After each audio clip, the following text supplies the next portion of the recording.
À la une, Mariano Rajoy prêt à suspendre l'autonomie de la Catalogne si l'indépendance était déclarée unilatéralement. Ce samedi, les Espagnols ont battu le pavé pour demander l'ouverture d'un dialogue entre Madrid et les autorités de Catalogne. Plus de 260 personnes interpellées en Russie après une démonstration de force de l'opposition. Mobilisation dans 80 villes du pays à l'appel d'Alexeï Navalny, principal opposant politique de Vladimir Poutine, le président russe qui fêtait ce samedi ses 65 ans. Nate a touché terre aux États-Unis après avoir causé la mort d'au moins 25 personnes en Amérique centrale. L'ouragan frappe désormais les côtes de plusieurs États américains, dont la Louisiane. Sur place, vous le verrez, les évacuations se sont multipliées ces dernières heures. Voilà pour les titres. Bonjour, soyez les bienvenus sur France 24. Le message de Mariano Rajoy est clair. Si déclaration d'indépendance il y a, elle ne débouchera sur rien.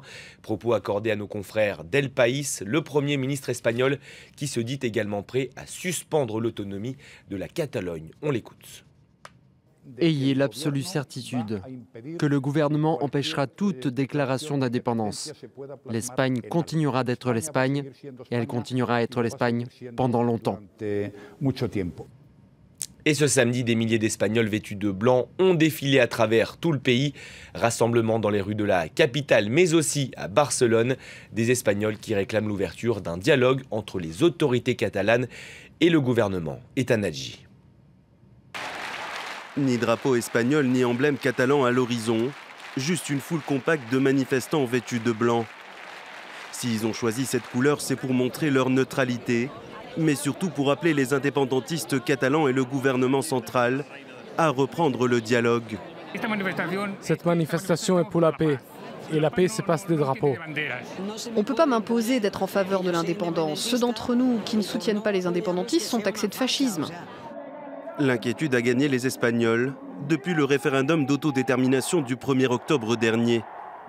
Alors que le scénario d'une possible sécession de la Catalogne se dessine, à Madrid, ce sont les unionistes qui ont décidé de faire entendre leur voix. Certains semblent dépassés par les événements. C'est horrible. Je ne suis pas d'accord avec tout ça et j'espère que nous allons vite trouver une solution. Cette situation est très mauvaise pour l'Espagne. Il faut que ce coup d'État s'arrête. Ce n'est qu'une sédition de ces autorités catalanes xénophobes et racistes. La Catalogne est espagnole, elle n'appartient à aucun Catalan. Les tensions entre Barcelone et Madrid pourraient monter d'un cran, alors que Carles Puigdemont doit s'exprimer ce mardi devant le Parlement catalan. Madrid redoute à l'occasion de ce discours une déclaration unilatérale d'indépendance, mais il pourrait porter uniquement sur la situation politique qui semble dans l'impasse. La date était symbolique pour l'opposition russe. Ce samedi, jour du 65e anniversaire de Vladimir Poutine, elle a défilé dans 80 villes du pays. Une démonstration de force à l'appel d'Alexeï Navalny, l'ennemi numéro 1 du Kremlin, actuellement derrière les barreaux. Selon une ONG, plus de 260 personnes ont été interpellées. On voit tout cela en images avec Noémie Roche. La Russie sans Poutine, crient ces manifestants.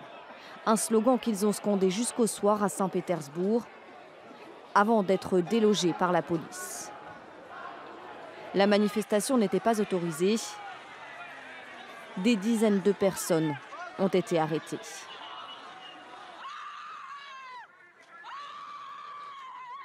Quelques heures plus tôt, la manifestation se déroulait dans le calme. Dans la ville natale du président russe, plus de 3000 personnes étaient venues demander du changement. Je veux que mon pays et mon peuple soient dignes d'une démocratie pour que nous puissions choisir et ne plus écouter pendant 17 ans encore ce président. Je veux que mon pays respire librement. Un message qu'ils ont souhaité faire passer dans 80 villes du pays, le jour de l'anniversaire de Vladimir Poutine. Des manifestations à l'appel de l'opposant Alexeï Navalny. Le blogueur anticorruption appelle régulièrement ses partisans à manifester contre le pouvoir en place. Et cela lui vaut souvent des jours de prison. C'est ce qui s'est passé lundi dernier. Alexeï Navalny a été condamné à 20 jours de détention. Des méthodes dénoncées par ses partisans. Ça n'est jamais une bonne chose quand un politicien est régulièrement emprisonné pendant plusieurs jours pour de si petites raisons. Donc nous sommes venus ici pour soutenir Alexeï Navalny. Malgré ses soutiens, l'avenir politique d'Alexeï Navalny semble compromis. L'une de ses condamnations de février dernier devrait l'empêcher de se présenter au scrutin présidentiel de mars 2018. On en vient à l'explosion d'une station-service au Ghana. Cela s'est passé dans le nord-est de la capitale Accra. Le bilan, encore provisoire, fait état d'au moins 2 morts et 25 blessés. Le quartier a été entièrement bouclé pour laisser travailler les secours et les pompiers. En Arabie Saoudite, le palais royal de Jeddah a été attaqué. La scène s'est déroulée samedi matin. L'assaillant s'est approché de l'entrée en voiture avant d'ouvrir le feu sur les hommes de la garde royale. 2 d'entre eux sont morts, 3 autres ont été blessés. Le tireur est un Saoudien de 28 ans. Il a été abattu. L'ambassade des États-Unis dans le pays appelle ses ressortissants à la plus grande prudence. Il a déjà causé la mort d'au moins 25 personnes en Amérique centrale. L'ouragan Nate vient de frapper les États-Unis, le Mississippi, l'Alabama, mais aussi la Louisiane. À la Nouvelle-Orléans, justement, de nombreux habitants ont déjà été évacués. Une ville encore traumatisée par le passage meurtrier de Katrina. C'était en 2005. Les images vous sont commentées par Noémie Roche. Derniers achats pour ces habitants de la Nouvelle-Orléans. Dans quelques heures, l'ouragan Nate frappera la ville. Ils se préparent à rester terrés chez eux, non sans appréhension.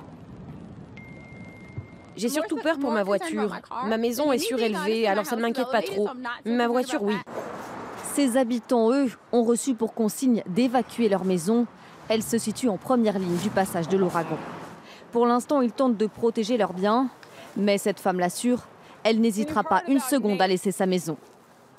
Je ne veux pas d'un autre Katrina. Regardez dans ma voiture, tout est prêt. Pas question non plus pour les autorités de revivre Katrina. En 2005, l'ouragan avait dévasté la ville et causé la mort de 1800 personnes. Alors le maire se veut rassurant et assure qu'il a pris les mesures nécessaires. Notre plus grande menace n'est pas forcément la pluie, mais les vents et les vagues. J'ai donc mis en place un couvre-feu à partir de samedi soir 18h jusqu'à dimanche matin. À mesure qu'il avance, Nate se renforce. Résultat, les vents pourraient dépasser les 150 km/h lorsqu'il touchera les côtes américaines. La Louisiane, mais aussi le Mississippi et l'Alabama se préparent au passage de l'ouragan. L'équipe de France en vue du Mondial 2018. En Bulgarie, les Bleus se sont imposés 1-0 au terme d'un match parfois très rugueux. Une victoire mardi face à la Biélorussie et la France décrochera son billet pour la prochaine Coupe du Monde en Russie. Écoutez les précisions de notre spécialiste des sports, Benoît Perrochet. Sans briller, encore une fois, les Bleus se sont quand même imposés à Sofia. Un seul but marqué dans cette partie dès l'entame de la rencontre par Blaise Matuidi. 9 buts en 59 sélections pour le joueur de la Juventus Turin. Deschamps qui avait décidé pour cette rencontre de changer son système de jeu. Un 4-3-3 avec Lacazette en pointe, épaulé de Kylian Mbappé et de Antoine Griezmann. Les 3 attaquants qu'on a très peu vus sur la pelouse du Levski Stadium. La mauvaise nouvelle côté tricolore, eh bien c'est la blessure d'N'Golo Kanté, la sortie du milieu de terrain de Chelsea qui a complètement déséquilibré cette équipe de France. Mais l'essentiel est là donc pour les hommes de Didier Deschamps. Les Bleus, première équipe à s'imposer dans ces éliminatoires en Bulgarie. Première équipe de France également à remporter un match à Sofia depuis 1932. L'essentiel est là, donc je vous le disais, pour Didier Deschamps. On va faire le point en classement. Les Bleus qui reprennent la tête du groupe A que la Suède avait provisoirement occupé après avoir étrié le Luxembourg 8-0 en fin d'après-midi. La France en tête avec un tout petit point d'avance sur la Suède. Prochain adversaire des Bleus, ce sera la Biélorussie pour clore ces éliminatoires mardi prochain au Stade de France. Les Biélorusses qui se sont inclinés chez eux face aux Pays-Bas. Mais avec cette victoire face à la Bulgarie et même en cas de défaite face à la Biélorussie mardi prochain, les hommes de Didier Deschamps sont au moins assurés d'être barragistes. Fin de ce journal. Merci à tous de l'avoir suivi. Je vous retrouve dans 20 minutes pour un point complet sur l'information.